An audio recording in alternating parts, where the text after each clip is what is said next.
Welcome to the 4-H Embryology in the Classroom training. By now I hope you've already received your PowerPoint and had a chance to view it. This video is to help demonstrate how to set up your equipment and to answer any other questions you may have.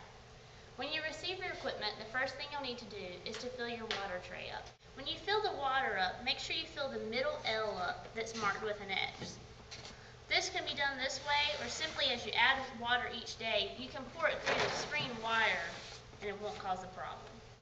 Typically, filling it up about every other day should keep you in good shape. The next thing you'll need to do is to mark your eggs. You can do this yourself or let your children do it. When marking your egg, make sure you put your X on one side and your O on the other. Make sure you lay it on the sides of the eggs because the egg will lay flat rather than end on end. Every day, you'll need to rotate your eggs 3 times a day. Most teachers do this in the morning, at lunch, and then before they leave. Then you'll need to plug it in. At the top of your incubator, you'll see the plug-in spot at the bottom.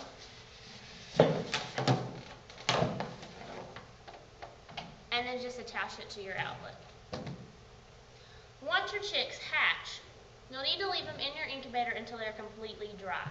Once they finish drying out, you can stick them in your brooder box. Your brooder box will already come equipped with shavings, feed, a water, a feeder, and then you'll have your heat lamp. When you fill up your water, only fill it about 1/3 of the way full. This will cut back on your chicks making a mess everywhere and you have to clean up a bunch of wet shavings. Simply screw the lid back on top and the water will filter down itself. You'll have a bag of feed that you can easily pour into your feeder. I have a question. What do you do if I accidentally crack an egg?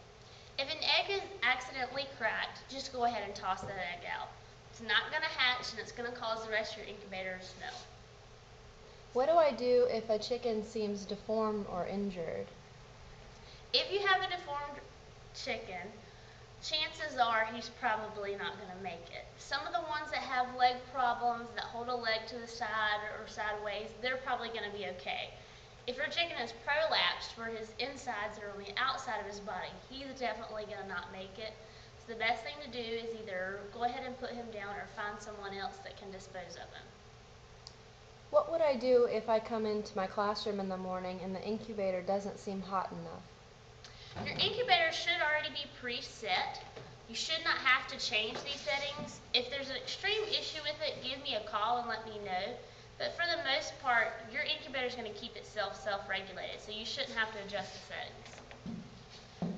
When the chickens are hatching, if one seems to be having trouble getting out, can I help them out? The best thing to do is to just let your chick go and let nature work its course. If, though, he's been trying to hatch for several days, then yes, you would need to intervene. And at that point, if they've been in it that long, chances are they may live for a day or two and then they're going to die. If I put the lid on the box, will the chicks be alright? Once you put your chicks in the brooder box, you don't want to use your lid to cover them back up. Obviously, that would cause suffocation. The lid is basically on your box to begin with, just to keep the shavings and everything from spilling out in your room prior to your chickens going in. Your chickens should not jump out of your box if they're only in your classroom for 2 or 3 days. You should be safe by not having to cover the top of your box. When will the chickens be picked up after they've hatched? Once your chickens start hatching, just give me a call and let me know when you want me to pick them up. Most teachers want them picked up within a day or 2 of hatching just because they don't want to listen to them chirp in their classroom any longer. What do I do if I notice a smell coming from the incubator? Throughout the project, your incubator will have a little bit of a smell. However, if you take the lid off and you feel like that you're just going to throw up right inside of it because it's gotten too bad, you do have a rotten egg. The best way to determine which one your rotten egg is to take each egg individually, walk away from your incubator on the other side of your classroom, and then smell each egg. From about here to your nose is close enough for you to find the rotten egg without having to smell it real close. Whenever you get your rotten egg, just toss it out and keep the rest in, and you should be good from there. If the smell continues, then keep searching because there's another one in the bunch. If it ever doesn't go away, then all your eggs are rotten and you'll need new ones. If this happens, please give me a call. What do I do with any eggs that don't hatch?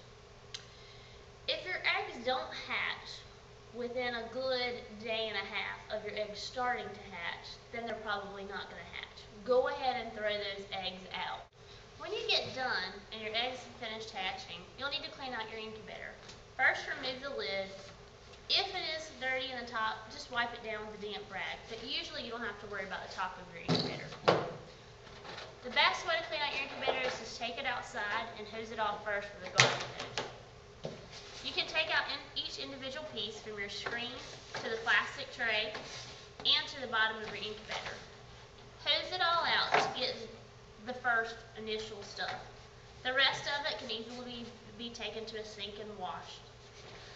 Your incubator does not have to be perfectly scrubbed. However, we would like it to be returned in the same shape that we brought it to you in. In addition to your curriculum book and your folder that's supplied to you, you can also visit our website for more information and to see what other schools have done. This is our Brunswick County 4-H webpage. On our webpage, we have a calendar of events that shows you what we have going on. In addition, we have a link to all of our newsletters, our centennial celebration, our clubs, our county council, current events, how to join on our About Us page, and we have a page specially set up for school enrichment. On our school enrichment page, you'll find information about ecosystem exploits, our program for 5th graders, Life on the Farm, our program for 3rd graders, and also the Embryology in the Classroom program. There's videos that other teachers have made, there's resources for you as a teacher, there's photos of children and the projects at different schools, and there's reminders. In addition, there's also a calendar that will show when you're scheduled to receive your chickens. We also have a Brunswick County 4-H blog. This page has frequent posts that will tell you what's going on, tell you what our 4-H youth have achieved, and much more. We also have a Brunswick County 4-H Facebook page. Here you can view photos of other youth, you can see reminders and connect with others, as well as see recent pictures.